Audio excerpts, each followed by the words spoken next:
কোরআন যতদিন পার্লামেন্টে না যাবে ততদিন পর্যন্ত চোর আর ডাকাত পার্লামেন্টে বসে থাকবে। কোরআন যখন পার্লামেন্টে যাবে তখনই মনে করতে হবে মমতাজ পাগলির মতো নাট্যকি পার্লামেন্টে জায়গা পাবে না। কোরআন যদি বাংলাদেশের পার্লামেন্টে থাকতো, টাকলা মোরাদ কখনো প্রতিমন্ত্রী হওয়ার সাহস পাইত না। সবাই থাকতো জুতার নিচে, ঠিক কিনা? তেলের টাঙ্কি দিছি পানি, পানির টাঙ্কি দিছি তেল। স্টার্ট হবে? কথা কন না কেন? স্টার্ট হবে? মেশিন একটা কিনে আনছে বাজার থেকে, বাপ বেটা দুইজনে, ছেলে আর বাবা দুইজনে এনে মেশিনটা, ক্যাটাল হক আছে না, ক্যাটাল হক দেখে দেখে সেট করছে কোন রকম। কিন্তু তেল দিতে হবে, তেলের টাঙ্কি দিয়ে দিতে পানির টাঙ্কি, আবার পানি দিতে হবে পানির টাঙ্কি না দিয়ে দিছে কোথায়? সারাদিন স্টার্ট দিতেছে। স্টার্ট হবে? কথা কন না কেন? স্টার্ট হবে? চলে গেছে। আরে মিয়া কি মেশিন দিছো তুমি? তোমার মেশিন তো স্টার্টই হয় না। সেখান থেকে একটা ইঞ্জিনিয়ার এসে দেখে, আরে মিয়া তেলের টাঙ্কি দিছো তুমি পানি, পানির টাঙ্কি দিছো তেল, কিয়ামত পর্যন্ত স্টার্ট দিলেও তো স্টার্ট হবে না, ঠিক কিনা? পার্লামেন্টে সব চোর ডাকাত বদমাইশকে বসায় রাখছেন বাংলার জমিনের ভিতরে। মিজানুর রহমান আশারি থেকে, মামুনুল হক থেকে, আল্লামা মামুনুল হক থেকে বাকিগুলো আলেমগুলোকে 50 জনকে পার্লামেন্টে বসায় দেন, বাংলাদেশটা জান্নাতের বাগান হয়ে যাবে। তেলের টাঙ্কিতে আপনারা বসায় রাখছেন হলো পানি, তেলের টাঙ্কিতে দিচ্ছেন পানি। যতগুলো সদস্য আছে পার্লামেন্টে একজনের সুন্নত খুঁজে পাওয়া যায়, আউযু বিল্লাহ বিসমিল্লাহ পর্যন্ত জানে না। ওখান থেকে মদের পক্ষে লাইসেন্স আসবে, মদের বিপক্ষে কেউ কথা বলতে পারবে না, ঠিক কি না? 50 জন আলেম ওখানে বসায়া দেন, দেখেন পুরা বাংলাদেশ স্টার্টও হবে, কোরআনের রাজও কায়েম হয়ে যাবে, ঠিক কি না? এত সেনাবাহিনী আর এত র্যাবের প্রয়োজন হবে না। একাকী মানুষ তখন সোজা জান্নাতের পথে চলবে। সুবহানাল্লাহ বলবেন না? আন্তর্জাতিক বক্তা বাংলার জমিনের ভিতরে হয় না যে তা না, কারণ বাংলার জমিনের ভিতরে যত ছোট্ট ছোট্ট বাচ্চাগুলো কোরআনটাকে হেফজ করে, সারা পৃথিবী ওয়ার্ল্ডের ভিতরে তাক লাগিয়ে দেয়। সুবহানাল্লাহ। মেধা শক্তি এত পাওয়ারফুল বাংলার জমিনের ছোট্ট ছোট্ট বাচ্চাদের, অন্যান্য কান্ট্রিগুলো থেকে তারা অবাক হয়ে যায়। বাংলাদেশের ছোট ছোট হাফেজগুলো যেভাবে তেলাওয়াত করে সবাই তাক লাগে যায়। সবাই বলে যে বাংলাদেশের এই 3.5 হাত ছোট্ট ছোট্ট মানুষগুলো কেমনে পারে এইগুলো? আরে কেমনে পারে মানে, বাংলার জমিনের ভিতরে কোরআনের জন্য যত মানুষ কষ্ট করে অন্য কোনো কান্ট্রিগুলোতে কোরআনের জন্য এইভাবে কষ্ট করে না। চিল্লা বলো ঠিক কিনা? আমার বাংলার জমিনের মানুষগুলো কোরআনের জন্য ফাঁসির মঞ্চে উঠতে নিজের রশি নিজের গলায় পড়তে রাজি, কিন্তু কোরআনের একটা আয়াত অস্বীকার করতে রাজি নয়। এটাই হলো বাংলাদেশ। সুবহানাল্লাহ বলবেন না? এটা জীবন দিয়ে দিবে, যত রক্ত লাগে রক্ত নেই, কিন্তু কোরআনের একটা আয়াতকে খবরদার অসম্মান করতে পারবে না, ঠিক কিনা? এই যে রাতের বেলা যে কনফারেন্সগুলো আমরা করি, কোনো কান্ট্রিগুলোতে আপনি পাবেন না। সুবহানাল্লাহ বলবেন না? চাদর মুড়ি দিয়ে এই যে মাটির উপরে বসে আছেন আপনারা, আপনি যান না বাহিরের কান্ট্রিগুলোতে, নাই। এতগুলো মানুষ এই রাতের অন্ধকারের ভিতরে সারাদিন আপনি কাজ করেছেন, আবার রাতের অর্ধ পর্যন্ত আপনি এভাবে কোরআন শুনবেন। এত প্রেমিকের মানুষ কোরআনের ভালোবাসার জন্য পত্র অঞ্চলে এবং অন্যান্য কান্ট্রিগুলোতে খুব কমই পাওয়া যায়, কিন্তু আমার সোনার বাংলাদেশ ছোট্টবেলা থেকেই এই কোরআনের মাহফিলগুলোতে যখন তারা আসে, এখান থেকে নিয়ত করে যুবকেরা বিবাহ করলে প্রথম বাচ্চাই কোরআনের হাফেজ বানায়। এই জন্যই তো সারা ওয়ার্ল্ডে তাক লাগিয়ে দিয়েছে এই হাফেজগুলো। সুবহানাল্লাহ বলবেন না? আমার বাংলাদেশে সবকিছুই আছে, কোনো কিছুর অভাব নাই। কোরআনের হাফেজ যদি আপনি তালাশ করেন, আপনি যান পুরো বাংলাদেশে কোরআনের হাফেজগুলো তালাশ করেন, লক্ষ লক্ষ কোরআনের হাফেজগুলো পাবেন, ঠিক কিনা? আপনি আলেমদেরকে তালাশ করবেন, হাজার হাজার আলেম পাবেন। আপনি আন্তর্জাতিক আলেম খোঁজ করবেন, আন্তর্জাতিক আলেম হাজার হাজার খুঁজে পাবেন। কিন্তু একটা প্রবলেম আমাদের আছে, বলবো? সবাই তো করে না, বলবো? বাংলার জমিনের ভিতরে যারা এই কোরআন নিয়ে, যারা ইসলামকে নিয়ে, যারা আল্লাহকে নিয়ে, আল্লাহ রাসূলকে নিয়ে কণ্ঠটাকে বড় করে একটু কথা বলতে চায়, তাদের কণ্ঠটাকে চিপে ধরার জন্য একটা গ্রুপ কাজ করে। চিল্লা বলো ঠিক কিনা? তবে এইটা এমন কোন কিতাব নয় যে রশি দিয়া বাইন্ধা এই কিতাবটারে দমানো যাবে। এটা একটা চারা গাছের মতো, যেখানে রোপণ করবেন ওই জায়গা থেকে কি হবে? কথা কন না কেন? এটা হেফাজতের দায়িত্ব নিয়েছেন কে? সবাই বলেন তো দেখি কে? এই মাটির ভিতরে যারা বসে আছেন আল্লাহ আপনাদেরকে ঠকাবেন না।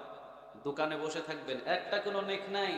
কোরআনের ময়দানে এই যে মাটির উপরে বসে আছেন, মুসনাদে আহমদে যে হাদিসটি এসেছে, এখান থেকে বাহির হওয়ার, এই সামিয়ানা থেকে বাহির হওয়ার আগে আল্লাহ পিছনের গুনাহ মাফ করে দেবে। ঠান্ডার ভিতরে বসে আছেন, কোনো লাভ নাই, আপনি কি এটা মনে করছেন? না। যতক্ষণ বসে থাকবেন একটা কোনো গুনাহ আপনি এই জায়গার ভিতরে করতে পারবেন না, ঠিক কি না? মসজিদে কেউ গুনাহ করতে পারে? কথা বলেন, গুনাহ করতে পারে? কাবা ঘরের চত্বরে গেলে কি গুনাহ করা যায়? এই কোরআনের ময়দানে কি সিগারেট টানা যায়? মিথ্যা কথা বলা যায়? বিশ্বনবী বললেন যে মানুষগুলো কোরআনের ছায়াতলের ভিতরে আসে, ওই মানুষগুলো জীবনে কোনোদিন একটা ছোট্টখাট্ট গুনাহ করতে পারে না। যদিও তার জীবনে কোনো গুনাহ হয়ে যায়, গুনাহগুলোর সাথে সাথে একজনের করে তাওবা করে মাপ চায়। বলেন তো তিনি কে? যদিও তার জীবনে অনেক গুনাহ, কিন্তু যখনই কোরআনের ছায়াতলে এসেছে, কালেমা পড়েছে, বলেন তো দেখি পিছনের গুনাহগুলো মাফ করেছে কে? আবার যখন এই কোরআনের ছায়াতলে চলতে চলতে ভুল করে মুমিন যদি কোনো ছোট্টখাট্ট গুনাহ করে ফেলে, মুমিন কখনো ছোট্টখাট্ট গুনাহ করলে সময় দেয় না, গুনাহ করতে দেরি, তাওবা করতে মুমিন কখনো কোনো সময় দেরি করে না। আচ্ছা, আমাদের যদি গুনাহ হয়েও থাকে, আমরা তাওবা করব কার কাছে? সবাই বলেন কার কাছে? মাফ করবেন কে? আর রাসূল বলেন কে? হাদিসে কুদসিতে একটা হাদিস, বিশ্বনবী সাল্লাল্লাহু আলাইহি ওয়াসাল্লাম বললেন, পাহাড় পরিমাণ যদি কোনো গুনাহ নেই, কিয়ামতের ময়দানে যদি কোনো বান্দা আল্লাহ রাব্বুল আলামিনের সামনে দাঁড়ায়, আর আল্লাহ রাব্বুল আলামিন তার দিকে যদি সদর নজর দিয়ে তাকায়, রহমতের নজর দিয়ে যদি তাকায়, আর তার গুনাহের ভিতরে যদি কোনো শিরকের গুনাহ না থাকে, আল্লাহ বলে পাহাড় পরিমাণ গুনাহগুলোকে আমি মাফ করে জান্নাতে ঢুকিয়ে দেব। এই জন্য গুনাহ তো হবেই, কারণ মানুষের ভুল বেশি না কম? আর জোরে বলেন, বেশি না কম? আমরা সবাই তো অনেক ভুল করেছি, পৃথিবীতে আমাদের ভুলের কোনো সীমানা নাই। কিন্তু বিশ্বনবী বললেন, কোরআনের তালিমে আসো, বসো, আল্লাহ রাব্বুল আলামিনকে খুশি করে যখন আল্লাহর কাছে মাফ চাইবেন, বলেন তো দেখি গুনাহগুলোরে মাফ করে দিবে কে? আব্দুল কুদ্দুস মিয়ার দোকানে সারাদিন বসে থাকেন তো একটা কোনো নেক পাওয়া যাবে? কথা বলেন, যাবে? যাবে? বিশ্বনবী বললেন, তিরমিজির বর্ণনা, কোন বান্দা যদি 1 ঘন্টা কোরআনের জন্য ব্যয় করে, জোরে বলেন কয় ঘন্টা? ঘড়ি ধরে আপনাদেরকে 1 ঘন্টা হয় নাই? হয়েছে? আপনাদের 1 ঘন্টা হয় নাই? আমার আগে যিনি আলোচনা করেছেন তখন থেকে বসে আছেন, 1 ঘন্টা হয় নাই? বিশ্বনবী বললেন, কোন বান্দা যদি কোরআন শোনার জন্য 1 ঘন্টা বসে থাকে, 500 কবুল হওয়া নফল নামাজের নেক আমলনামায় জমা হয়ে যাবে। আরেকটা বর্ণনা এসেছে, একজন মানুষ যদি নফল ইবাদত করে, 60 বছর নফল ইবাদত করলে যতগুলো নেকের পাহাড় বানাতে পারবে, আমার বান্দাগুলো আখিরি জামানার এই পয়গম্বরের উম্মত গুলো যদি আমার কোরআনের একটা আয়াত নিয়ে 1 ঘন্টা ব্যয় করে, 60 বছর নফল ইবাদতের নেক আমি আল্লাহ তাআলা আমার নামায় জমা করে দেব। কি মনে করছেন রাতের বেলায় ঠান্ডা মাটির উপরে বসে আছেন, আপনার তো কোনো লাভবান করবে না? না, এটা চিন্তা করেন না। আপনি বসেছেন, যখন থেকে বসেছেন তখন থেকে রহমতের বৃষ্টিগুলো আপনার মাথার উপরে পড়ছে। আপনি আল্লাহর রহমতের আয়ত্তের ভিতরে আছেন, সুবহানাল্লাহ বলবেন না? আবার বিশ্বনবী বললেন, সহিহ বুখারীতে যে হাদিসটি এসেছে, বিশ্বনবী বললেন, যেখানে কোরআনের আয়োজন করা হয় ওই জায়গাতে শয়তান কখনো স্থান পায় না, আর যেই জায়গাতে কোরআনের আয়োজন করা হয় ওইটা হলো জমিনের ভিতরে, জায়গাটারে জান্নাতের বাগান হিসাবে গণ্য করেন কে? আবার আরেকটি হাদিস এসেছে সহিহ বুখারীতে, বিশ্বনবী বললেন, যখনই বান্দাগুলো কোরআন শুনবে, কোরআনের আয়োজনে বসবে এবং কোরআন থেকে কথা শুনবে, যখনই জায়গা থেকে আপনি বিদায় নেবেন, যখনই আপনি এই জায়গা থেকে বিদায় নেবেন, একই হাদিস বাইহাকিতেও এসেছে, যখনই আপনি বিদায় নেবেন, সারা রাত এই জমিনটা পড়ে থাকবে আপনার মাগফিরাতের জন্য দোয়া করবে, সারা রাত আপনার উপরে রহমত বর্ষিত করার জন্য দোয়া করবে। সুবহানাল্লাহ বলেন। আবার বিশ্বনবী বলেন, যেখানে কোরআনের জন্য সময় ব্যয় করা হয়, আল্লাহ রাব্বুল আলামিনের কাছে ফেরেশতাগুলো তার প্রশংসা করে। সুবহানাল্লাহ বলবেন না? আল্লাহ রাব্বুল আলামিন এক পর্যায়ে ওই বান্দার জন্য জান্নাতটা ওয়াকফ করে দেয়। আবার আরেকটা বর্ণনা, বিশ্বনবী বললেন, কোরআন শুনলে দুনিয়াও দেয় আখিরাতও দান করেন কে? আমরা যারা বসেছি কোরআন নিয়ে, বিশ্বনবী বললেন দুনিয়াও দেবে আবার আখিরাতও দেবে। দুনিয়ার ভিতরে পকেটটাকেও আল্লাহ ভরিয়ে দেবে, কোরআনের জন্য যদি হাঁটেন পকেটটাও ভরিয়ে দেবে, আবার আখিরাতও দান করবেন কে? সুবহানাল্লাহ বলবেন না? চেয়ারম্যান যদি চেয়ারম্যানে দাঁড়ায় পোস্টার লাগানোর জন্য, যার যে এলাকার ভিতরে পোস্টার লাগানোর জন্য যেই কর্মীগুলো থাকে, শুধুমাত্র যদি পোস্টার আর আঠা যদি হাতের ভিতরে ধরায় দেয়, একটা পোস্টার ওয়ালের ভিতরে লাগাবে না যতক্ষণ পর্যন্ত মাল না ছাড়বে, ঠিক না? যখন 2-4 হাজার মাল ছাড়বে, 2 দিনে হাজার হাজার পোস্টার লাগানো শেষ। কথা কোন থাকে? আল্লাহ বললেন আমার কোরআনের জন্য যখন সময় ব্যয় করবি, মালও দেব আখিরাতও দেব। সুবহানাল্লাহ। বাড়িতে গিয়ে বললেন, গ্রামের একজন সাহাবী বিশ্বনবীর দরবারে এসে বললেন, ও নবী, আপনার যে জবান থেকে যে তেলাওয়াত কোরআন করেন, আমি আজকে ছুটি নিয়ে এসেছি আপনার এই দরবারে। আমি আরেকজনের গোলাম, আমি আমার মালিকের কাছ থেকে ছুটি নিয়েছি, আজকে সারা দিন আমি কোরআন তেলাওয়াত শুনবো। আপনি কার গোলাম? কই আমাদের তো দুনিয়াতে আল্লাহ ছাড়া তো আর দ্বিতীয় কারো আমাদের মালিক নাই। সারা রাত যদি আপনি এখানে বসে থাকেন, কারো কাছে কৈফিয়ত দিতে হবে না, ঠিক না বেঠে? তাহলে কোরআনের আয়োজন করা হয়েছে, আপনি বাহিরে ঘোরাঘুরি করবেন কেন? এই জায়গার ভিতরে যদি বসেন, রাত যত গভীর হবে সব দরজা বন্ধ হয়ে যাবে, একজনের রহমতের দরজা খোলা হবে। বলেন তো দরজাগুলো কার? বাজারের ভিতরে যে জিনিসের টান পড়ে ওই জিনিসের দাম অটোমেটিকই বাড়তে থাকে, ঠিক না বেঠে? কিছুদিন আগে পেঁয়াজের টান পড়েছে, দাম বাড়ছে না কমছে? কথা বল না কেন? চালের যখন টান পড়ে বাজারে দাম বাড়ে না কমে? বিশ্বনবীজি বললেন রাত যত গভীর হয় আমলের টান পড়ে যায়, সব মানুষগুলো ঘুমিয়ে থাকে, আল্লাহরে ডাকার মতো কোনো বান্দার জমিনের ভিতরে খুঁজে পাওয়া যায় না। ওই সময় যদি আল্লাহরে ডাকতে পারেন, আরশ পর্যন্ত আপনারে উঠায় নেবে কে? সম্মান আর মর্যাদা আরশ পর্যন্ত পৌঁছে যাবে। সুবহানাল্লাহ নাই? অত্র অঞ্চলে যান, একটা মানুষও সেজদায় পড়ে নাই, সবাই নাক ডাকায় ঘুমায়, ঠিক না বেঠে? রাতের ভিতরে যে আমরা এই জায়গায় বসেছি আমল করছি, আল্লাহ বলে টান পড়েছে আমার ইবাদতের ভিতরে, কই এলাকাতে একটা মানুষও নামাজে দাঁড়িয়ে নাই, এলাকার ভিতরে একটা মানুষও কোরআন তেলাওয়াতের ভিতরে নাই।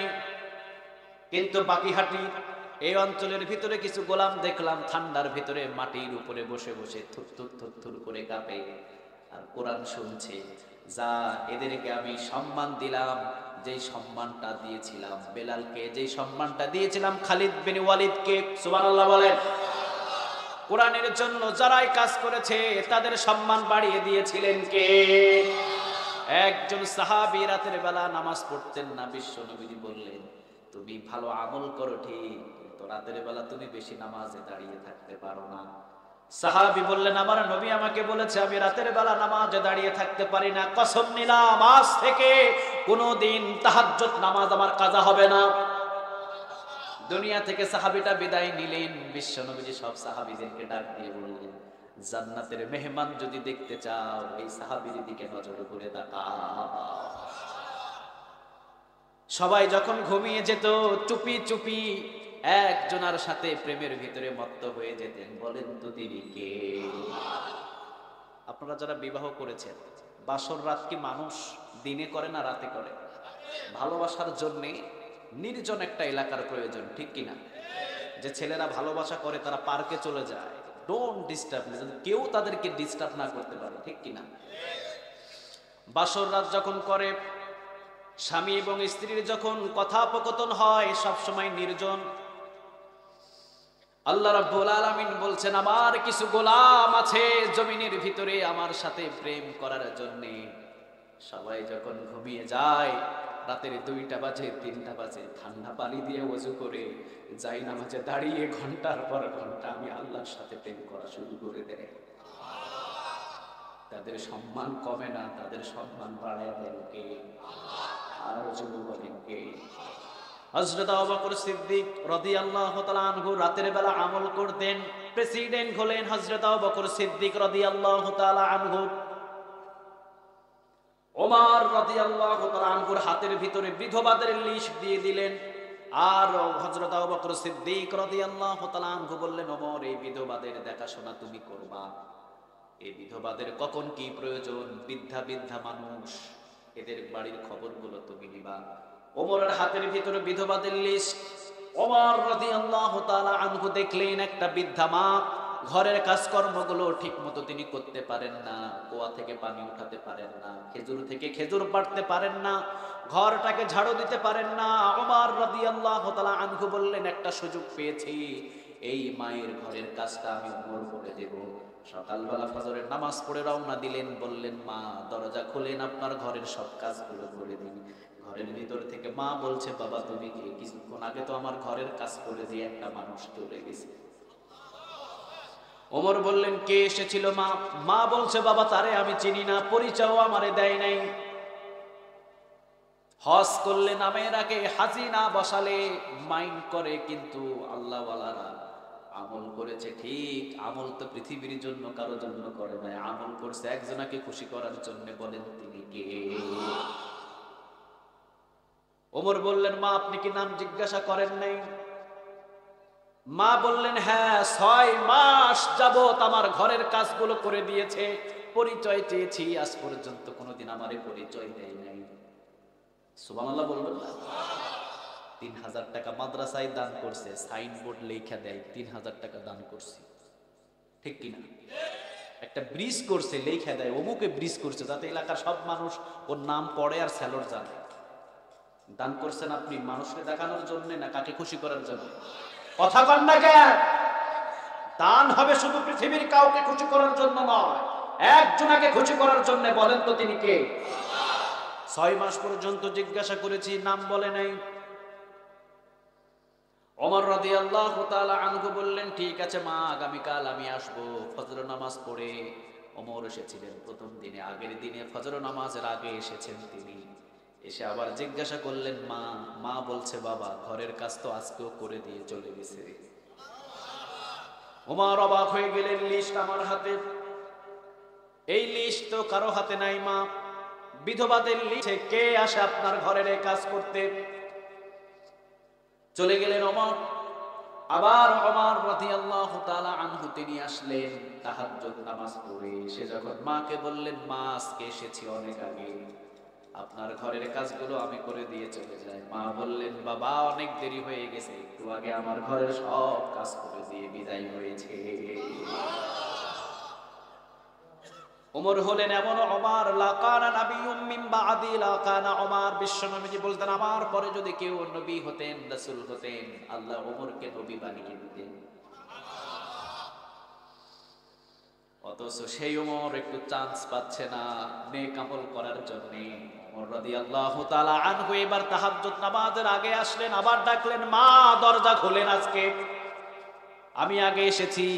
আবার বলছে, বাবা তুমি তো অনেক দেরি করেছো, ঘরের সম্পূর্ণ কাজ করে দিয়ে ওই মানুষটা কিছুক্ষণ আগেই বিদায় নিয়েছে। ওমর রাদিয়াল্লাহু তাআলা আনহু বললেন, মা এটা মানুষ হবে না, নিশ্চয়ই জিন। ঠিক আছে মা, আগামীকাল পাহারা দেব। আগামীকাল পাহারা দেওয়ার জন্য ওমর রাদিয়াল্লাহু তাআলা আনহু খেজুর বাগানে সারা রাত দাঁড়িয়ে আছে। রাত যখন গভীর হয়েছে, দেখলেন সাদা একটা জুব্বা পরিধান করে, মাথার ভিতরে লম্বা একটা রুমাল লাগিয়ে, মুখটা ঠিক ঢাকা অবস্থায় ওমর রাদিয়াল্লাহু তাআলা আনহু দেখলেন রওনা দিয়েছেন বৃদ্ধা মহিলার বাড়ির দিকে। ওমর রাদিয়াল্লাহু তাআলা আনহু পিছন থেকে ছাট্ট করে জড়িয়ে ধরলেন, আজকে পালানোর সুযোগ নেই। প্রতিদিন তুমি আমারে ফাঁকি দিয়া নেক আমল করে এখান থেকে চলে যাও।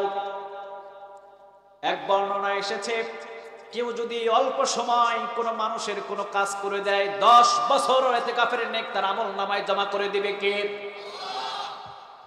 একজনের হাতের লাঠি পড়ে গিয়েছে, আপনি রওনা দিয়েছেন ওই লাঠিটা উঠিয়ে দেওয়ার জন্য, সে আগেই উঠিয়ে নিয়েছে। 10 বছর ইতিকাফের নেক আল্লাহ আবার আপনার আমল নামায় জমা করে দেবে। ওমর এত বড় বড় নেক আমল করতে পারছে না। ওমর বলছেন, ভাই আজকে আমি আপনারে ধরেছি, বলেন জিন কোন এলাকার জিন আপনি? নাম কি আপনার? নামটা আগে পরিচয়টা দিয়ে দেন।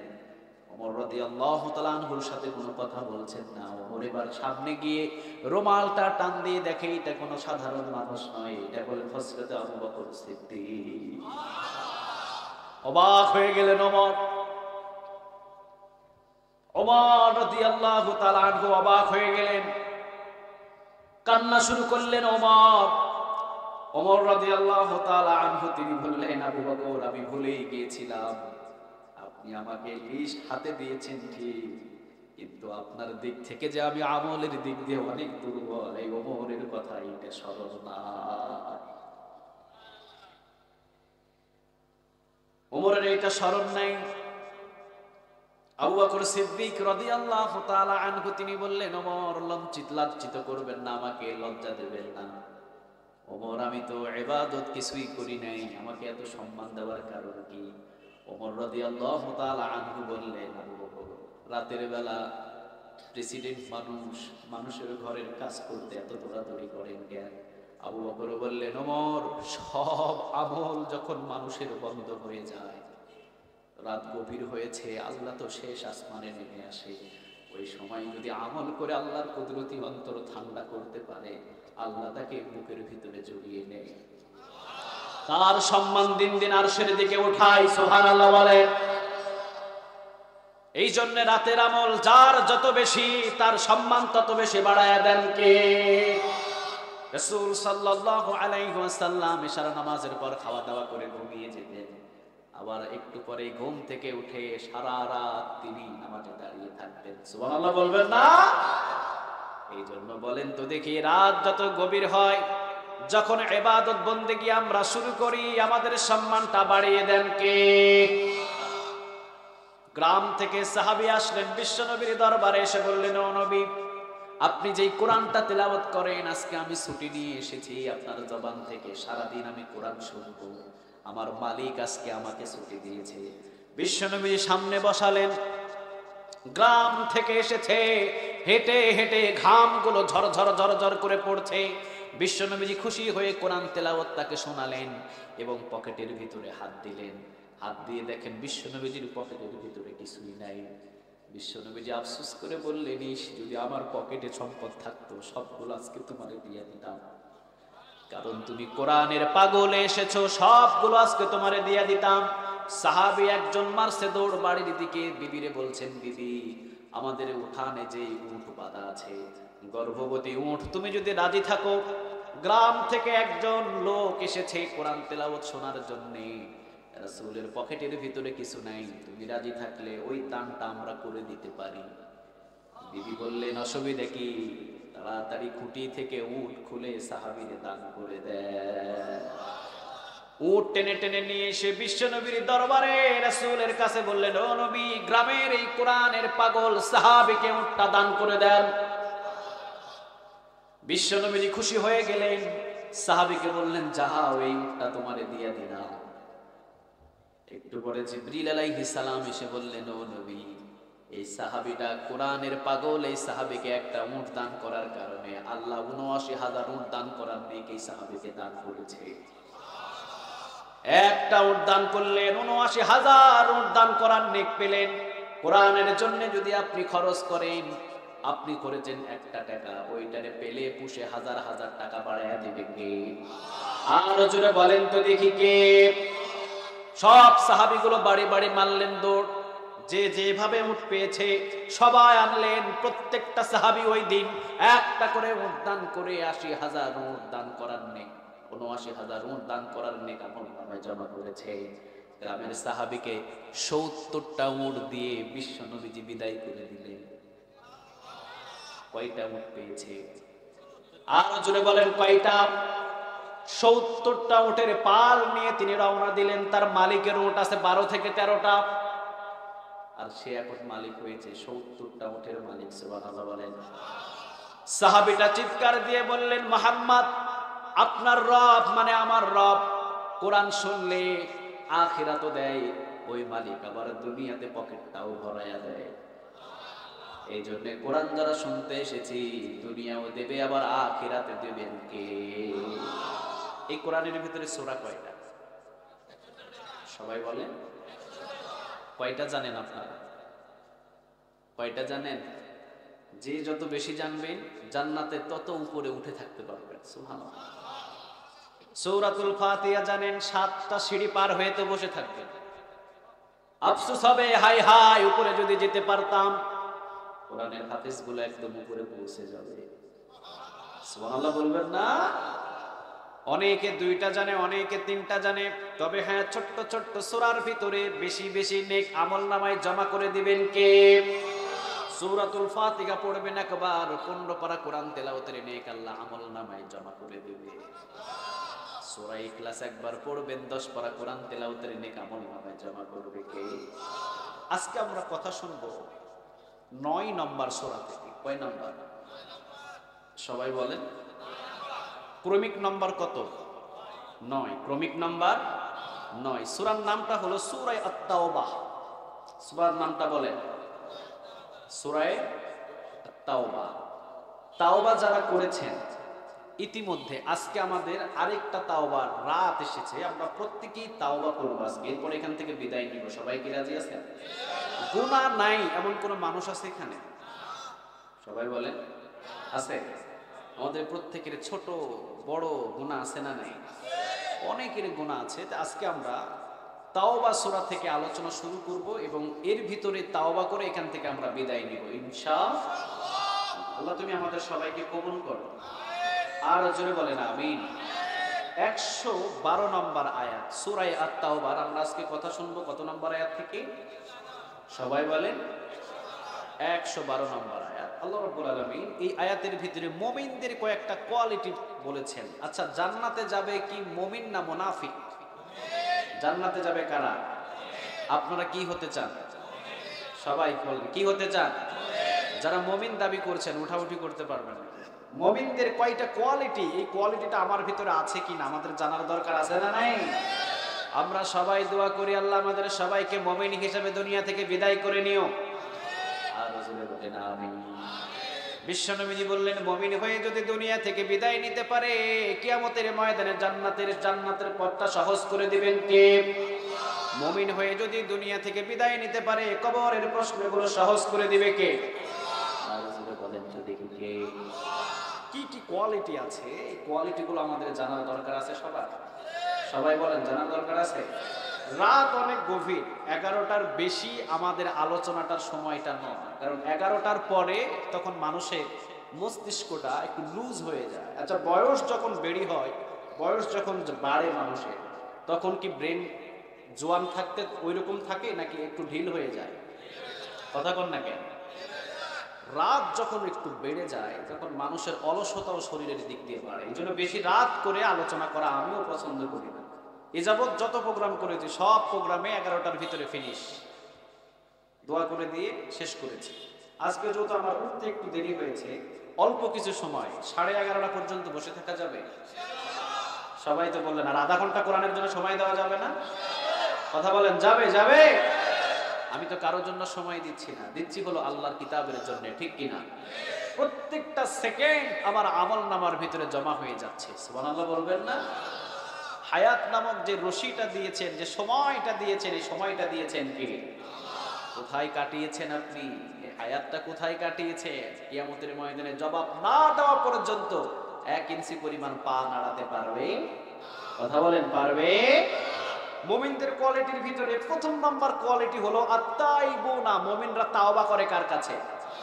সবাই বলেন কার কাছে? বোঝা যায় আমাদের প্রত্যেকের ছোটখাটো গুনাহ আছে না নাই? কিন্তু নবী এবং রাসূল তারা বলেন গুনাহ থেকে মুক্ত। জীবনে কোনোদিন তারা একটা গুনাহও করেন নাই, ঠিক না বেঠিক? শয়তান কখনো তাদেরকে দিয়ে গুনাহ করাতে পারে নাই। কিন্তু পৃথিবীতে যত মানুষ আছে সব মানুষদের ছোটখাটো গুনাহ আছে না নাই? বিশ্বনবী বললেন, আল্লাহ রাব্বুল আলামিন বলেন, বান্দা গুনাহ করবে, আবার বান্দা আল্লাহর কাছে মাপ চাইবে, আবার গুনাহ করবে, আবার বান্দা মাপ চাইবে। আরে কত গুনাহ করছেন আপনি? আপনার গুনাহর একটা সীমানা আছে। আল্লাহ বললেন, আমার দয়া আর মায়ার কোনো সীমানা না। কত গুনাহ করছেন আপনি? আপনি গুনাহ করতে করতে যদি আপনার গুনাহ হয়ে যায় খালের সমান, আল্লাহ বলে আমি সাগরের সমান দয়া মায়া নিয়ে তোর সামনে হাজির হয়ে তোকে মাফ করে দেব। আপনি গুনাহ করতে করতে যদি হয় সাগরের সমান, আল্লাহ বলেন আসমানের সমান দয়া মায়া নিয়ে তোর সামনে হাজির হয়ে মাফ করে দেব। আপনার যদি গুনাহ করতে করতে গুনাহ ঠিক আসমান পরিমাণ থেকে যায়, আল্লাহ বলেন আরো সমান দয়া মায়া নিয়ে তোর সামনে হাজির হয়ে বান্দা তোর গুনাহগুলো মাফ করে দেব। তাহলে আমাদের গুনাহ আছে না নাই? কথা বলেন তো দেখি, আছে না নাই? এই গুনাহ পৃথিবীর কেউ মাফ করতে পারবে না, গুনাহগুলোরে মাফ করবেন কে? এই জন্য আল্লাহ মুমিনদের একটা কোয়ালিটি দিলেন, আত্তাইবুনা, মুমিনরা যদিও গুনাহ করে যখনই ফিরে আসবে, যখনই স্মরণ হবে হাই হাই ভুল করেছি, সাথে সাথে আমার মুমিনগুলো পৃথিবীর কারো কাছ থেকে চাইবে না, পৃথিবীর কারো কাছ থেকে কোনো চাওয়া চাই করবে না, একজনের কাছে তাওবা করে মাপ চাইবে। বলেন তো তিনি কে? এই জন্য আল্লাহ বললেন আত্তাইবুনা, মুমিনরা তাওবা করে, পৃথিবীর কারো কাছে নয়, কারো কাছে মাপ চাইবেন না, মাফ করতে পারে কে? বলেন কে? বিশ্বনবীজি বললেন খবরদার নিজের গুনার খবরটা পাশের বন্ধুরে খবরদার বলিও না। আমরা বলে ফেলি, ঠিক না বেঠিক? আপনি বলছেন কেন? আপনি কি গুনাহ করছেন আপনি কারোর সাথে শেয়ার করবেন কেন? করবেন আপনি? যার সাথে শেয়ার করছেন সে কি আপনার গুনাহ মাফ করতে পারবে? কথা বলেন, পারবে? আপনি বললেন কেন? মুসা আলাইহিস সালাম রওনা দিলেন আল্লাহ রাব্বুল আলামিনের সাথে কথা বলার জন্য। বনি ইসরাইলের একজন মহিলা বললেন, পয়গম্বর মুসা তোমার রবকে জিজ্ঞাসা করো আমার গুনাহ মাফ করেছে কিনা। পয়গম্বর মুসা আলাইহিস সালাম বললেন, আল্লাহ অমুক নারীর গুনাহ কি আপনি মাফ করেছেন? আল্লাহ বললেন, হ্যাঁ আমার কাছে তাওবা করেছে, আমি মাফ করে দিয়েছি। দ্বিতীয় দিন পয়গম্বর মুসা আলাইহিস সালাম বললেন আবার, হ্যাঁ তোমার গুনাহ মাফ করেছে। আবার মহিলাটা বললেন, আবার জিজ্ঞাসা করো তোমার রবকে আমার গুনাহ মাফ করেছে কিনা। পয়গম্বর মুসা আলাইহিস সালাম আবার বললেন, বলো তো দেখি আল্লাহ ওই মহিলাটার গুনাহ আপনি মাফ করেছেন কিনা। আল্লাহ রাব্বুল আলামিন বললেন, হ্যাঁ পয়গম্বর সে আমার কাছে তাওবা করেছে, আমি তার গুনাহ মাফ করে দিয়েছি। তৃতীয় দিন আবারও দেখা, পয়গম্বর মুসা আলাইহিস সালাম বললেন, আপনার গুনাহ মাফ করে দিয়েছেন আমার আল্লাহ। আবার মহিলাটা বললেন, আবার বলো, আবার জিজ্ঞাসা করো। আবার জিজ্ঞাসা করলেন, আল্লাহ বললেন, হ্যাঁ পয়গম্বর সে তাওবা করেছে, তার গুনাহগুলো আমি মাফ করে দিয়েছি। চতুর্থ দিনে আবার দেখা, পয়গম্বর মুসা আলাইহিস সালাম বললেন, আপনার গুনাহ আল্লাহ মাফ করেছে। মহিলাটা এবার পয়গম্বরের কাছে নিজের গুনাহটা প্রকাশ করে ফেলেছেন। তিনি বললেন, পয়গম্বর আমি কি গুনাহ করেছি তুমি জানো নাকি?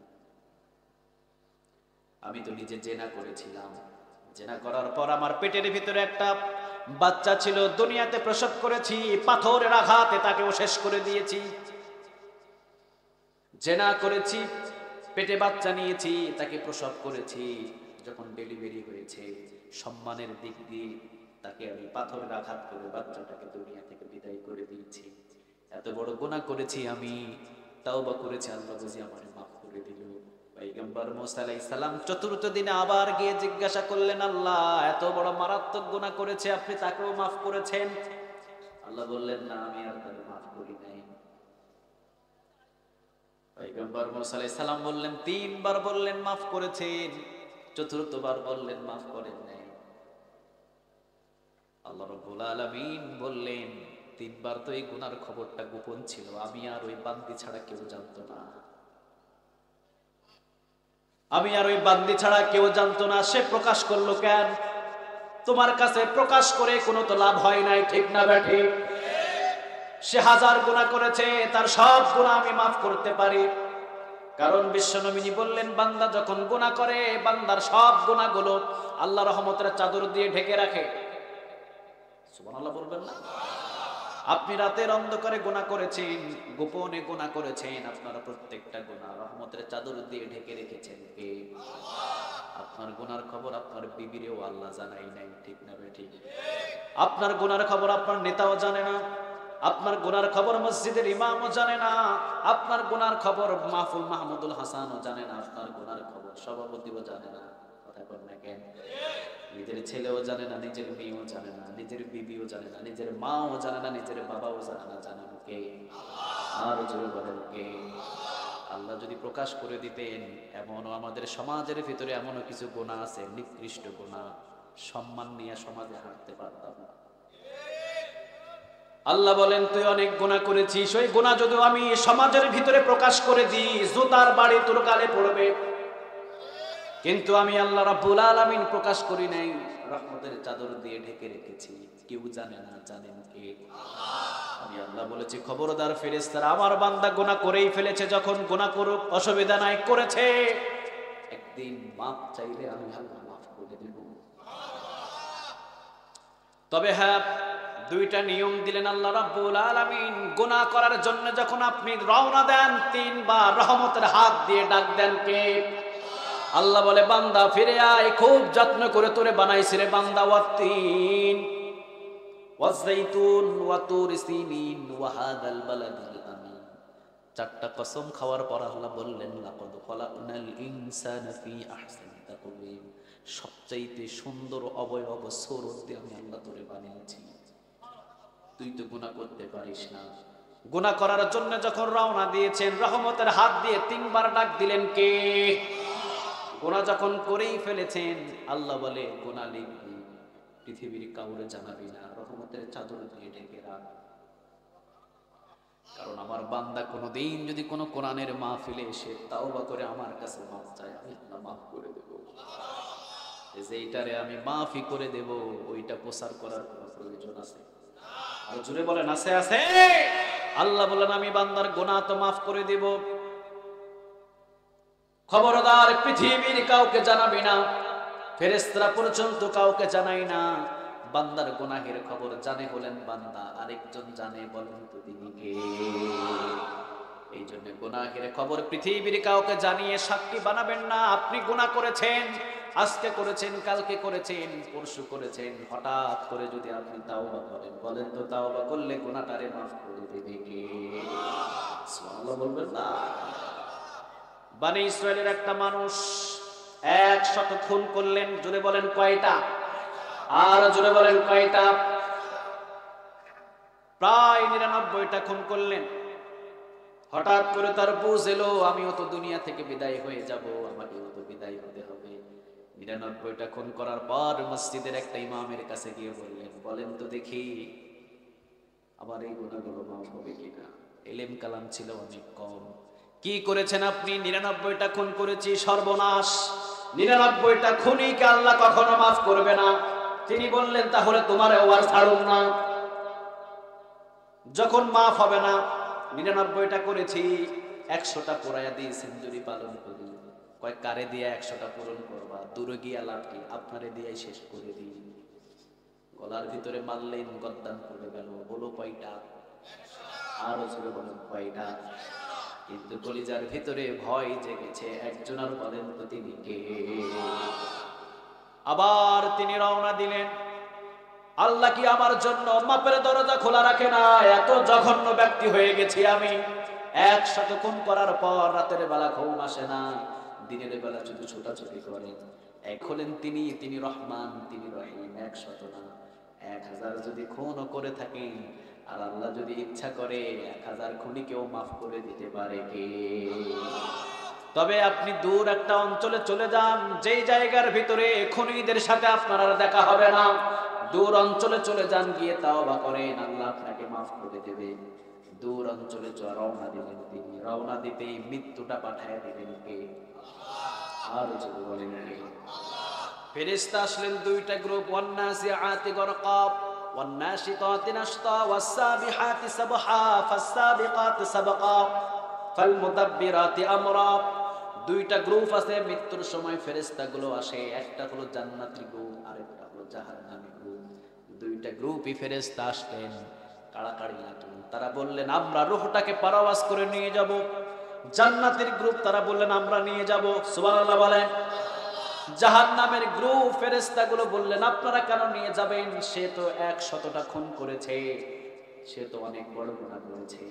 জান্নাতের ফেরেশতারা বলছে, সে তো তাওবা করার জন্য রওনা দিয়েছে। সুবহানাল্লাহ বলেন। জান্নাতের গ্রুপের ফেরেশতা বলছে, সে তো তাওবা করার জন্য নির্জন এলাকাতে রওনা দিয়েছে। জাহান্নামের ফেরেশতাগুলো বলছে, তাওবা তো এখনো করতে পারে নাই।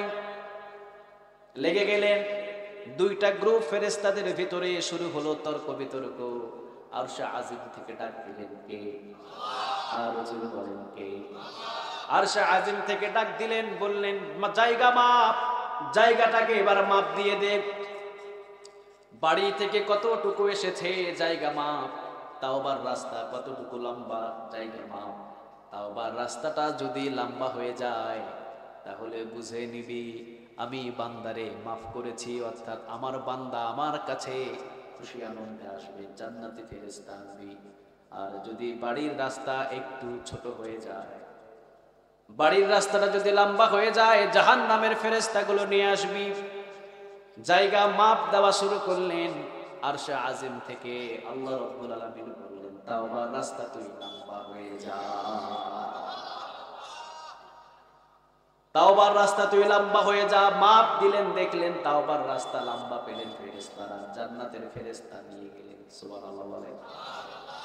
100টা খুন করার পরে যদি মাপ পায়, আমাদের মতো এত ছোট্ট ছোট্ট গুনাহগুলোরেও মাফ করতে পারেন কে? কিন্তু কয়দিন তাওবা করছেন আপনি? আপনি তো চানই নাই, ঠিক কি না? কয়দিন চাইছেন আপনি আল্লাহর কাছে, আল্লাহ আমারে মাফ করে দাও, বলছেন কোনোদিন? এই জন্য মুমিনদের প্রথম নম্বর কোয়ালিটি আত-তাইবুনা, মুমিনদের যদিও গুনাহ হয় কিন্তু তাওবা করবে একজনের কাছে, বলেন তিনি কে? বিশ্বনবীজি প্রতিদিন 100 বার তাওবা করতেন। মুসলিমের বর্ণনা 70 বার করতেন। জীবনে কোনোদিন যে নবী গুনাহ করে নাই, কোন রাসূল গুনাহ করে নাই, রাসূল পর্যন্ত 70 বার 100 বার তাওবা করতেন। সুবহানাল্লাহ বলেন। আমাদের করার দরকার আছে না নাই? আর যদি বলেন আছে না নাই? হযরত ওমর রাদিয়াল্লাহু তাআলা আনহু খেজুর বাগান দিয়ে হাঁটছে, তাওবাটা কত সহজে আল্লাহ রাব্বুল আলামিন কবুল করে দেখেন। ওমর রাদিয়াল্লাহু তাআলা আনহু তিনি খেজুর বাগানের ভিতর দিয়ে হাঁটাহাঁটি করছেন, ইতিমধ্যে একটা যুবকের সাথে দেখা। যুবকরে প্রশ্ন করলেন, যুবক খেজুর বাগানের ভিতরে করো কি? যুবকটা বললেন, এই যে আমার হাতের ভিতরে গ্লাস, এই গ্লাস দিয়ে আমি মধু পান করি। আসলে যুবক খাইতেছে মদ। মদ খাওয়া হালাল না হারাম? আরো জোরে বলেন, হালাল না হারাম? বাংলাদেশের ভিতরে হালাল না হারাম? এখানেও হারাম। হারাম হলে লাইসেন্স হয় কেন? হ্যাঁ, গাড়ির যদি লাইসেন্স না থাকে, গাড়ি জেলখানার ভিতরে ঢোকানো হয়, আর মদ হারাম হওয়ার পরে ওইটা লাইসেন্স নিয়ে দোকানদারি করে, ব্যাপার কি? হ্যাঁ, ওটারে হালাল বানান কেন? আর জোরে বলেন, মদ হালাল না হারাম? সবার জানা আছে তো? ওমর রাদিয়াল্লাহু তাআলা আনহু তো নাসর বান্দা। ওমর রাদিয়াল্লাহু তাআলা আনহু তিনি বললেন, বাবা তুমি যদি মধুই খাইবা তাহলে ঘরের ভিতরে বসে বসে তো মধু খাইতে পারো, খেজুর বাগানে আসছো কেন? খেজুর বাগানে আসার প্রয়োজন কি? যুবক বললেন, মুক্ত বাতাস খায় আর মধু খায়। ওমর রাদিয়াল্লাহু তাআলা আনহু বললেন, দাও হাতের ভিতরে আমার গ্লাসটা দাও। ওমর তো নাসর বান্দা, হাতের ভিতরে গ্লাস নিলেন, শাহাদাত আঙ্গুল দিলেন, নাকের কাছে নিয়ে যাবেন। এই টাইমের ভিতরে যুবক পৃথিবীর কারো কাছে তাওবা করে নাই। যুবক তাওবা করলেন একজনের কাছে, বলেন তো তিনি কে? যুবক তাওবা করে ফেললেন, রব্বে কারীম আপনার কাছে তাওবা করলাম আল্লাহ, জীবনে কোনোদিন এক ফোঁটা মদ আর মুখে নেব না। সুবহানাল্লাহ। এক ফোঁটা মদ আর কোনোদিন এই যুবকের মুখে আসবে না। আল্লাহ, ওমরের হাত থেকে আপনি আমারে 80টা বেতের বাড়ি মাফ করে দেন। তাওবা করে ফেললেন যুবকটা, তাওবা করলেন, আল্লাহ জীবনে কোনোদিন আর মদ খাবো না। ওমর তো এমন ওমর, যে ওমর রাদিয়াল্লাহু তাআলা আনহু রাস্তা দিয়ে গেলে প্রায় 40 দিন শয়তান ভয়ে ওই রাস্তা দিয়ে যায় না। আমাদের ছোট্ট ছোট্ট মেয়েরা যদি ছেলেরা ভাত না খাই বলি, বাঘ আসবে বাঘ, তাড়াতাড়ি খাও, তাড়াতাড়ি ঘুমাও, বাঘ আসবে বাঘ। ওই জামানায় মক্কার মদিনার ছোট্ট ছোট্ট বাচ্চারা যখন খাবার খেত না, ঘুমাইতে যাইতো না, মা এবং বাবারা বলতেন, ওই যে ওমর আসছে, ওমর বললেই ছোট্ট ছোট্ট বাচ্চাগুলো সাথে সাথে ঘুমিয়ে যেত। এত ভয় পেতেন ওমরকে। ওমর রাদিয়াল্লাহু তাআলা আনহু যুবকরে বললেন, ঠিক আছে, যদি মধু হয় তোমাকে স্যালট, আর যদি মদ হয় 80টা বেতের বাড়ি। ওমর রাদিয়াল্লাহু তাআলা আনহুর হাতে 80টা বেতের বাড়ি খাইলে আর দুনিয়াতে টিকে থাকা যাবে না। নিজের ছেলে আবু সাহামা 40 থেকে 45টা বাড়ি খেয়ে আবু সাহামা দুনিয়া থেকে বিদায় হয়ে গেছে। আল্লাহু আকবার। নিজের ছেলে, ওমরের ছেলে ছিলেন, নাম ছিল আবু সাহামা। নাবিস খেয়েছিলেন তিনি। 2টা বর্ণনা এসেছে। ওমর রাদিয়াল্লাহু তাআলা আনহু বাড়ানো শুরু করলেন, চাবুক দিয়ে পিটানো শুরু করলেন। 40 থেকে 45টা বাড়ি দিতে আবু শাহামা দুনিয়া থেকে বিদায়। নিজের ছেলে শেষ করে দিয়েছেন, এরপরেও ছাড়েন নাই। সুবহানাল্লাহ বলেন। এই জন্য যুবকটা জানেন নিজের ছেলেকেও ছাড়ে নাই, আমাকেও ছাড়বে না। কোরআন এমন কিতাব জীবনে কোনোদিন বাপকেও ছাড়ে না, ঠিক না বেঠিক? বিশ্বনবী মহিলা একটা চুরি করলেন, বিশ্বনবী সাল্লাল্লাহু আলাইহি ওয়াসাল্লাম বললেন চুরি করেছে, হাত কেটে দাও। আরেকজন সাহাবী এসে বললেন, নবী কার হাত কাটার জন্য আপনি বলেছেন? উনি তো কুরাইশ বংশের মানুষ, আপনার বংশের মানুষ, হাত কাটেন না, মান ইজ্জত কমে যাবে কুরাইশ বংশের। আঙ্গুল একটা কেটে দেন, বিচারটারে ঢিসমিস করে দেন। বিশ্বনবী দাঁড়িয়ে বললেন, কার এত বড় সাহস কোরআনের বিচারটারে অমান্য করে? কার এত বড় সাহস? আজকে যদি কুরাইশ বংশের মেয়ে চুরি না করে আমার মেয়ে ফাতেমাও চুরি করতো, আল্লাহর কসম আমার মেয়ে ফাতেমার হাত দুটো আমি কেটে দিতাম।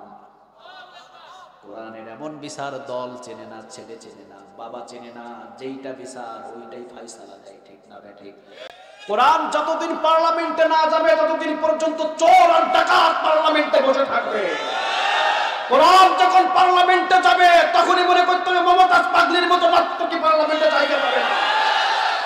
কোরআন যদি বাংলাদেশের পার্লামেন্টে থাকতো, টাকলা মোরাদ কখনো প্রতিমন্ত্রী হওয়ার সাহস পাইত না, সবাই থাকতো জুতার নিচে, ঠিক না? তেলের টাঙ্কির দিছি পানি, পানির টাঙ্কির দিছি তেল, স্টার্ট হবে? কথা কন না কেন? স্টার্ট হবে? মেশিন একটা কিনে আনছে বাজার থেকে, বাপ বেটা দুইজনে, ছেলে আর বাবা দুইজনে এনে মেশিনটা, ক্যাটাল হক আছে না, ক্যাটাল হক দেখে দেখে সেট করছে কোন রকম। কিন্তু তেল দিতে হবে তেলের টাঙ্কি, দিয়ে দিতে পানির টাঙ্কি, আবার পানি দিতে হবে পানির টাঙ্কি, না দিয়ে দিছে কোথায়? সারাদিন স্টার্ট দিতেছে। স্টার্ট হবে? কথা কন না কেন? স্টার্ট হবে? চলে গেছে। আরে মিয়া কি মেশিন দিছো তুমি? তোমার মেশিন তো স্টার্টই হয় না। সেখান থেকে একটা ইঞ্জিনিয়ার এসে দেখে, আরে মিয়া তেলের টাঙ্কি দিছো তুমি পানি, পানির টাঙ্কি দিছো তেল, কিয়ামত পর্যন্ত স্টার্ট দিলেও তো স্টার্ট হবে না, ঠিক কিনা? পার্লামেন্টে সব চোর ডাকাত বদমাইশকে বসায় রাখছেন, বাংলার জমিনের ভিতরে মিজানুর রহমান আশারি থেকে, মামুনুল হক থেকে, আল্লামা মামুনুল হক থেকে বাকিগুলো আলেমগুলোকে 50 জনকে পার্লামেন্টে বসায় দেন, বাংলাদেশটা জান্নাতের বাগান হয়ে যাবে। তেলের টাঙ্কিতে আপনারা বসায় রাখছেন হলো পানি, তেলের টাঙ্কিতে দিচ্ছেন পানি। যতগুলো সদস্য আছে পার্লামেন্টে একজনের সুন্নত খুঁজে পাওয়া যায়, আউযু বিল্লাহ বিসমিল্লাহ পর্যন্ত জানে না। ওখান থেকে মদের পক্ষে লাইসেন্স আসবে, মদের বিপক্ষে কেউ কথা বলতে পারবে না, ঠিক কিনা? 50 জন আলেম ওখানে বসায়া দেন, দেখেন পুরা বাংলাদেশ স্টার্টও হবে, কোরআনের রাজও কায়েম হয়ে যাবে, ঠিক কিনা? এত সেনাবাহিনী আর এত র্যাবের প্রয়োজন হবে না, একাকী মানুষ তখন সোজা জান্নাতের পথে চলবে। সুবহানাল্লাহ বলবেন না? কোরআনটা হলো শান্তির একটা কিতাব, কিন্তু ভুল করে রাখছেন, দিছেন তেলের টাঙ্কিতে পানি, পানির টাঙ্কিতে কি? আজীবন গান গাইছে মমতাজ পাগলি, আর এখন হয়েছে কি পার্লামেন্ট চেয়ার। ভালো কিছু আশা করা যায়? কথা বলেন, যায়? যেই টাকলা মোরাদ প্রতিমন্ত্রী বানিয়েছিলেন, টাকলা মোরাদ আমাদের ধর্মকে নিয়ে কথা বলে, টাকলা মোরাদের মতো প্রতিমন্ত্রী বাংলার জমিনের মানুষের প্রয়োজন না। প্রয়োজন হলে সিটটা খালি থাকুক, ঠিক কিনা? আশেপাশে মানুষকে বসায় দেয়া, কোরআনের উপরে আঘাত আনে, ইসলামের উপরে আঘাত আনে, ধর্মের উপরে আঘাত আনে, বিচারও সাথে সাথে করেন কে? আর জোরে বলতে হবে কে? আল্লাহ ছাড় দেন কিন্তু ছেড়ে দেন। টাকলা মোরাদের মতো তো ছোট্ট একটা, এটা তো পিঁপড়া, এর চাইতে বড় বড় যারা ছিলেন, নমরুদ, ফেরাউন, আবু জেহেল, আবু লাহাব, দুনিয়া থেকে শেষ করেছেন কে? আর জোরে বলতে হবে কে? টকশোর ভিতরে আজে বাজে জায়গায় পুলিশ পাহারা দিয়ে, র‍্যাব পাহারা দিয়ে, ইসলামকে নিয়ে, আলেম ওলামাদেরকে নিয়ে, কোরআনকে নিয়ে, ধর্মকে নিয়ে উল্টা পাল্টা টাকলা মোরাদ, তসলিমা নাসরিন, মুরগি কবির আছে না কয়েকজন, যা মনে চায় তাই বলে যা। আমি বলি, আরে বেটা যদি বুকের সাহস লাগে, যদি বুকের সাহস থাকে তো পুলিশ পাহারা দিয়ে নয়, র‍্যাব পাহারা দিয়ে নয়, আর্মি পাহারা দিয়ে নয়, কুমিল্লার জমিনের ভিতরে এসে জনসমুদ্রের ভিতরে কোরআনের বিপক্ষে, আল্লাহর বিপক্ষে একটা কথা বল পিটার চামড়া নিয়ে ঢাকা শহরে যাইতে পারবি না।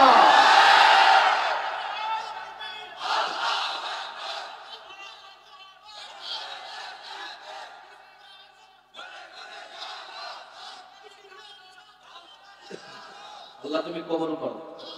আর জোরে বলেন আমিন। আমাদের সবার বুঝতে হবে বিষয়, কোরআন ছাড়া বাংলার জমিনে কখনো শান্তি পৃথিবীর কেউ আনতে পারবে না। বিশ্বনবীজি 17 বছর থেকে হিলফুল ফুজুলের সংগঠন করলেন, 40 বছর পর্যন্ত তিনি সেটাকে চালালেন। জাহিলিয়াতের যুগ, জাহিলিয়াতে ছিল, ঠিক কিনা? কিন্তু যখন 40 শেষ, 41-এর প্রথম দিন কোরআনটা হেরা গুহায় নাজিল করলেন কে? আল্লাহ বললেন, নবী আপনি 23 বছর আপনার মেধা দিয়া চেষ্টা করেছেন, এবার কোরআন দিয়া চেষ্টা করেন, দেখেন 10 বছরের ভিতরে শান্তি দিলেন কে? যেই যুবকেরা ছিল নারী পিপাসু, সেই যুবকেরা হয়ে গেল নারীদের পাহারাদার। মক্কার মদিনাদের ভিতরে সাহাবীরা শিকলের উপরে শিকল, তালার উপরে তালা দিয়ে জাহিলিয়াতের যুগে সম্পদগুলো ধরে রাখতে পারতো না। যখন কোরআন আসলো 10 বছরের ভিতরে দরজা খুলে ঘুমায়া থাকে, কেউ কারো সম্পদ ধরে না। সুবহানাল্লাহ বলবেন না? যারা দিন রাত আমরা ভাত কি খাই, চা কি খাই, তারা মদ দিয়ে ভাত খাইতেন, মদ দিয়ে সবকিছু করতেন, অথচ হাতটারে মুখের ভিতরে দিয়া মদ গুলে এরপরে বাহির করছে, কলিজাটাতে বাহির হয় নাই। আল্লাহ কেন? এই কোরআনটা জমিনটারে শান্তি দিলেন। এই কোরআনটা বাংলার জমিনটারে কি শান্তি দিতে পারে না? কথা বল না কেন? পারে, পারে। খাসাই বন্দি না রেখে আমার হামজা ভাইরে ছেড়ে দেন, মামুনুল হক রে ছেড়ে দেন। প্রত্যেকটা আলেমদের পিছনে একটা গাড়ি করে পুলিশ পাহারা দিয়ে জমিনের ভিতরে কালিমার দাওয়াত ছড়িয়ে দেন, পুরো বাংলার জমিন জান্নাত হয়ে যাবে। চোর আর ডাকাত একটাও খুঁজে পাবেন না, ঠিক কি? টেন্ডার হয় 10 কিলো রাস্তা, 5 কিলো হয় 5 কিলো নাই। টয়লেটের জন্য টেন্ডার আসে 10 লক্ষ টাকা, টয়লেট আছে টাঙ্কি খাইতেছে, ঠিক না? চোর বাটপার খুঁজে পাবেন না। পার্লামেন্টের যত সদস্য আছে অর্ধেক জেনারেল রাখেন, অর্ধেক আলেমরে ঢুকান, দেখেন কি হয়। এই জন্য সব সময়ের জন্য চিন্তা করতে হবে। হযরত ওমর রাদিয়াল্লাহু তাআলা আনহু তিনি ছিলেন এমন, 1 ইঞ্চি পরিমাণ এদিক আর ওদিক কখনো করতেন না। ওমর রাদিয়াল্লাহু তাআলা আনহু পৃথিবীর কিছুদিন বিচার করতেন না। ওমর শুধু একটা কিতাব দিয়ে বিচার করতেন, বলেন তো কিতাবটার নাম? আর জোরে বলেন কিতাবটার নাম? কোরআন দ্বারা বলেছেন একটা শব্দ 40 থেকে 50টা নেক আমল জমা হয়ে গেছে। ইন্নাহু লাকুরআনুন কারীম, এই কোরআন শব্দটা কোরআনের ভিতরে আছে না? আর রহমান আল্লামাল কোরআন আছে না? নেই? ইয়াসিন ওয়াল কোরআনিল হাকীম, তো কোরআন শব্দটা যতবার বলবেন 40 থেকে 50টা নেক আমল নামা জমা হবে। ওমর রাদিয়াল্লাহু তাআলা আনহু বললেন, হাতের ভিতরে গ্লাস নিয়ে, ভাগ্য ভালো যদি মদ না হয়, মধু হইলে তোমাকে স্যালট। মদ হইলে কয়টা বাড়ি? আর রাসূল বলেন কয়টা? কোরআনের এখনো আইনটা কোরআনের ভিতরে বিদ্যমান আছে না? নেই? বাংলার জমিনের ভিতরে যদি আমাদের প্রধানমন্ত্রী পার্লামেন্ট থেকে যদি অনুমতি দিয়ে দিতেন, খবরদার বাংলার যুবক, 1 গ্লাস মদ যদি কেউ খাও, যদি ধরা পড়ো 80টা বেতনে বাড়ি, কয়টা খাবি খা। 1 গ্লাস মদ পুরা বাংলার আনাসে কানাসে বুঝে পাওয়া যাইতো না। সিগারেট খাইবি খা, 5টা বেতনে বাড়ি, খাইবেন? জীবনেও খাইতেন না। আমরা ওয়াজ করে যা করতে পারি নাই, ক্ষমতার চেয়ারে পার্লামেন্ট থেকে অনুমতি দিলে 24 ঘন্টার ভিতরে পুরো বাংলাদেশ কার্যকর হয়ে যাবে। আমরা তো চাই না ক্ষমতার চেয়ারে বসতে, আমরা চাই যারা বসে আছেন কোরআনটা দিয়ে চালান। আমরা চাই না আপনাদের ওই চেয়ারের লোক ব্যবসা আমাদের নাই, যে চেয়ার আল্লাহ দিয়েছে অনেক বরকতপূর্ণ চেয়ার, দিলে আমরা ঠেকে না। আপনাদের চেয়ারে আপনারাই থাকেন, তবে আপনারা পার্লামেন্টে কোরআনটাকে নিয়ে যান, কোরআনটারে দিয়ে এবার শাসন করা দেখেন, পুরা বাংলার জমিনটা শান্তপূর্ণ হয়ে যাবে। কোনো মানুষ ভুল পথ পাবে না, সোজা জান্নাতের পথ পাবে, ঠিক কিনা? হযরত ওমর রাদিয়াল্লাহু তাআলা আনহু তিনি বললেন ঠিক আছে, শাহাদাত আঙ্গুল ঢোকালেন। যুবক তওবা করলেন, আল্লাহ জীবনে কোনোদিন এক ফোঁটা মদ আর আমি এই মুখের ভিতরে নেব না। একটা কথা শুনে রাখো যুবক, তোমার গুনাহ করতে সেকেন্ডও দেরি হয় না, মাফ করতেও আল্লাহ সেকেন্ডও দেরি করে না। তুমি সেকেন্ডের ভিতরে গুনাহ করতে পারবা, আবার সেকেন্ডের ভিতরে মাফও নিতে পারবা। সুবহানাল্লাহ। কারণ তোমার এখন পাওয়ার আছে। সুবহানাল্লাহ বলবেন না? তোমার পাওয়ার এখন অনেক। একবার আল্লাহ বলে ডাক দিবা, ৭০ বার আল্লাহ বলে কিল্লাই ডাকলি ক না। সুবহানাল্লাহ বলবেন না? তোমার একটা সেজদা সারা পৃথিবীর সমস্ত সৃষ্টি জগৎ যদি এক পাল্লাই দেয়, তোমার একটা সেজদার নেই ওজন বেশি হয়ে যাবে। কি মনে করছো তুমি যৌবন কালটা কোথায় কাটাও তুমি? যুবক তাওবা করলেন, আল্লাহ জীবনে কোনোদিন আর মদ খাবো না, তাওবাটা তুমি কবুল করো। আর হ্যাঁ, দয়া আর মায়া করে ওমরের হাতে যেই গ্লাস আছে, গ্লাসের ভিতরে যেই মদ আছে, দয়া মায়া করে মদটারে তুমি মধু বানায়া দাও। ওই মদটারে তুমি মধু বানায়া দাও, ওমরের হাত থেকে বেঁচে যাব। ওমর রাদিয়াল্লাহু তাআলা আনহু শাহাদাত আঙ্গুল দিয়ে নাকের কাছে নিলেন, কেমন কেমন লাগে। হালকা একটু জিহ্বার আগায় দিলেন। ওমর রাদিয়াল্লাহু তাআলা আনহু বললেন, ভাই জীবনে অনেক মধু খেয়েছি, এইরকম সুঘ্রাণযুক্ত মধু ওমর কোনোদিন খাই না। গুনাহ করেছে কিন্তু সেকেন্ডের ভিতরে তাওবা করেছে। তাওবাটারে কবুল করেছেন কে? নিজের মেয়ে কালেমা পড়ার আগে নিজের মেয়েকে দাফন করেছিলেন, জিন্দা দাফন করেছিলেন। বিশ্বনবীর কাছে এসে বলছেন, নবী আমি তো আমার মেয়েকে জিন্দা দাফন করেছিলাম, বলেন তো আমার এই গুনাহ মাফ হবে কিনা? আল্লাহ বললেন, ও নবী বলে দেন, কালেমা পড়লে আমি আল্লাহ মাফ করে দেব। আর যদি প্রতিদিন সে তাওবা করে, প্রতিদিন যদি এই তাওবার ওষুধটা সে সেবন করে, যতগুলো গুনাহ করেছিল জীবনে সমস্ত গুনাহগুলো আমি আমলে পরিণত করে দেব। এই জন্য মুমিনদের প্রথম নাম্বার কোয়ালিটি আত-তাইবুনা, তাওবা করলে মাফ করে দেন কে? আর জোরে বলেন তো দেখি কে? দ্বিতীয় নাম্বার কোয়ালিটি হলো আল আবিদুনা, ইবাদত পৃথিবীর কারণ হয়, ইবাদত হবে কার? এই কপালটা দিয়ে নাকটা দিয়ে যেখানে সেখানে সেজদা দিয়েন না। ইবাদতের হকদার কে? যিনি আপনাকে বিবি দিয়েছেন, যিনি আপনাকে মানুষ করে জন্ম দিয়েছেন, যিনি আপনাকে হায়াত দিয়েছেন, যিনি আপনাকে ছেলে দিয়েছেন, মেয়ে দিয়েছেন। ইবাদতের হক পৃথিবীর কেউ রাখে না। ইবাদতের হক রাখে একজন, আওয়াজ দিয়ে বলেন তিনি কে?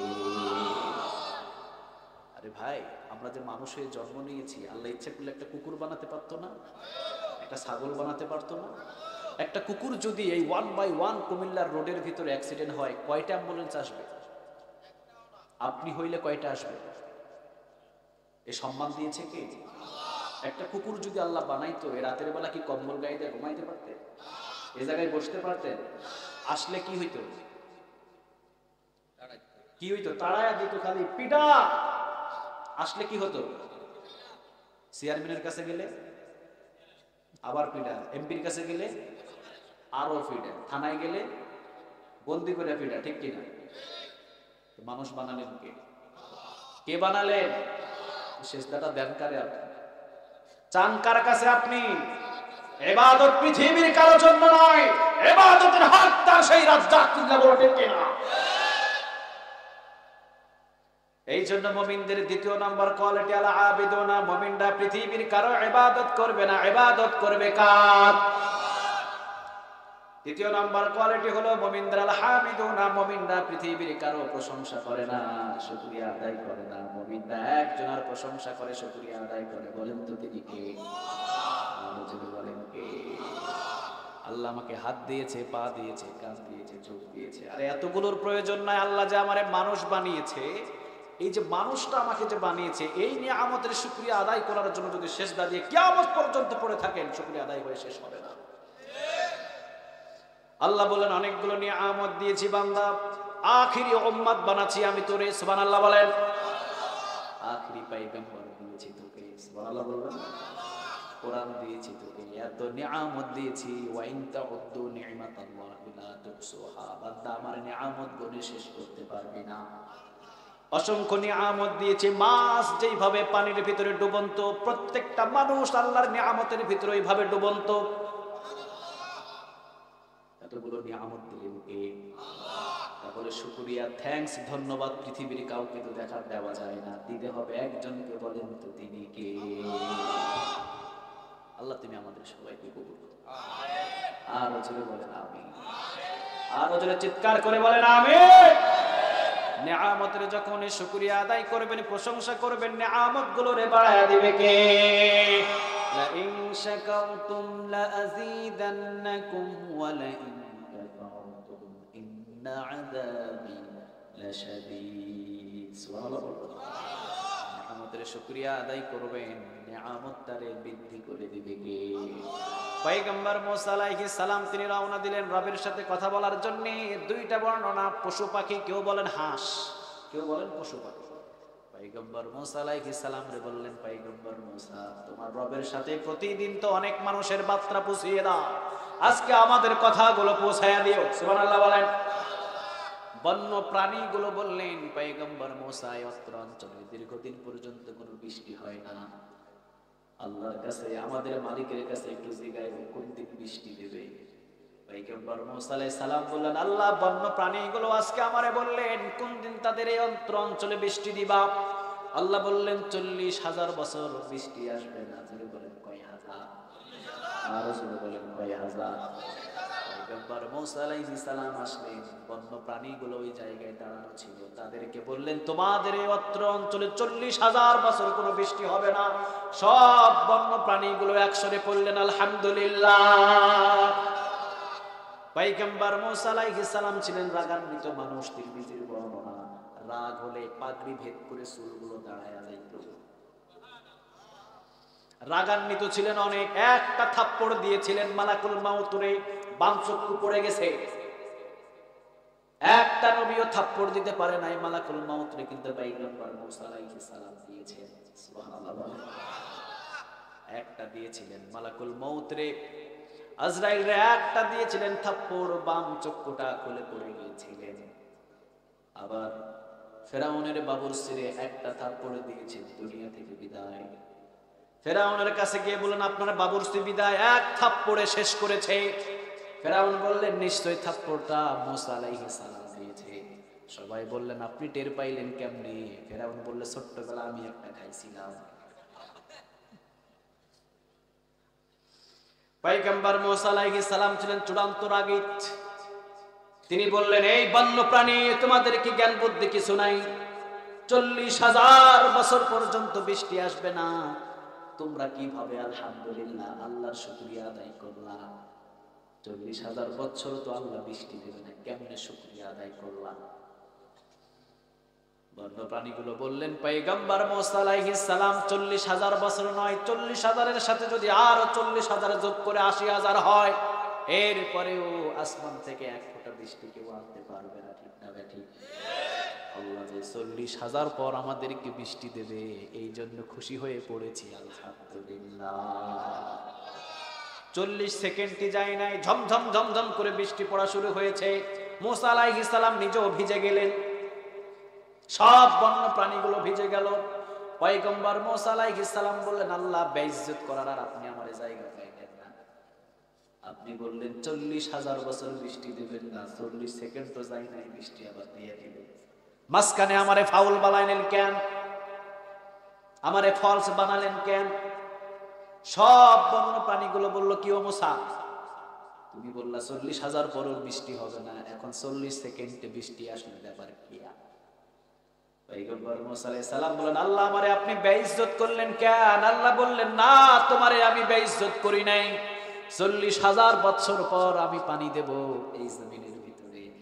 বন্য প্রাণীগুলো 40,000 বছরের কথা শুনেও যখন আমার নিয়ামতের শুকরিয়া আদায় করেছে, তারা পড়েছে আলহামদুলিল্লাহ, সাথে সাথে 40,000 বছর কেটে দিয়ে আমি সাথে সাথে খুশি হয়ে জমিনে পানি দান করে দিয়েছি। আপনি অসুস্থ আছেন, কেউ যদি বলে কেমন আছেন, আপনি পড়বেন আলহামদুলিল্লাহ, সুস্থ করে দিবে কে? খাবার খান নাই, কেউ যদি বলে খাবার খেয়েছেন, আপনি পড়বেন আলহামদুলিল্লাহ, খাবারের ব্যবস্থা করে দিবে কে? ছেলে সন্তান নাই, কেউ যদি বলে ছেলে সন্তান আছে না নাই, বলবেন আলহামদুলিল্লাহ। আগে প্রশংসা শুকরিয়া আদায় করবেন কার?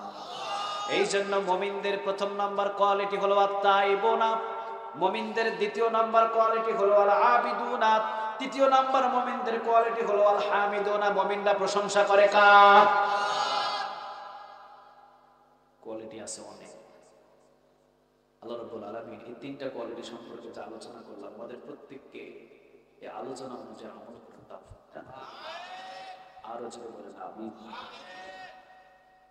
11:30টার ওই পাশে আলোচনা করার অভ্যাসটা আমারও নাই। আবার এই আমলটাই আমাদের শেষ আমল নয়, আমাদের এরপরে আরেকটা গুরুত্বপূর্ণ আমল আছে। বলেন আমলটা কোনটা? ফজরের নামাজ। সুবহানাল্লাহ। আপনি ফজরের নামাজ জামাতে পড়বেন, সারাদিন একটা গ্রুপ ফেরেশতা আপনার শুধু রহমতের দোয়া করার জন্য একটা গ্রুপ ফেরেশতা রেডি হয়ে থাকে। তবে জামাতে পড়তে হবে। কোথায়? সবাই বলেন কোথায়? একটা সঙ্গীত, আমি তো সঙ্গীত একটা গাইলাম। আল্লাহ আমাদের প্রত্যেককে আলোচনাগুলো বোঝার তৌফিক দান করুন।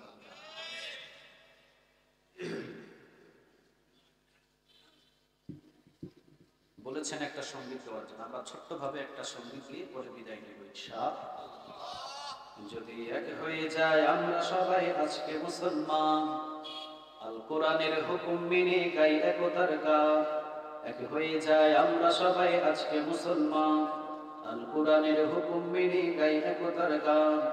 আমাদের সেই দৃঢ় একতাই পালাবে তো শয়তান, আমাদের মাঝে ভেঙে ফেলি এসো দূরত্ব ব্যবধান।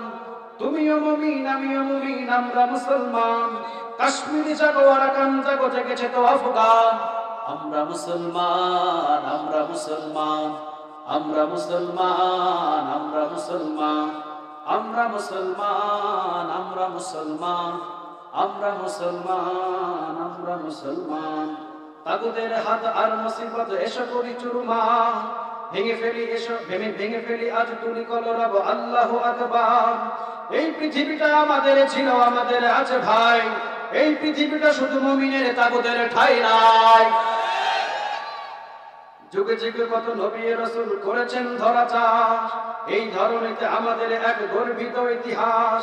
পদে পদে আজ লাঞ্ছিত হয় আলেম সমাজ কত, কারাগারে থাকে হাজার আলেম ফাঁসির মঞ্চে শত। এসো ফেলে দি একতার তরে আহাবে কি অভিমান।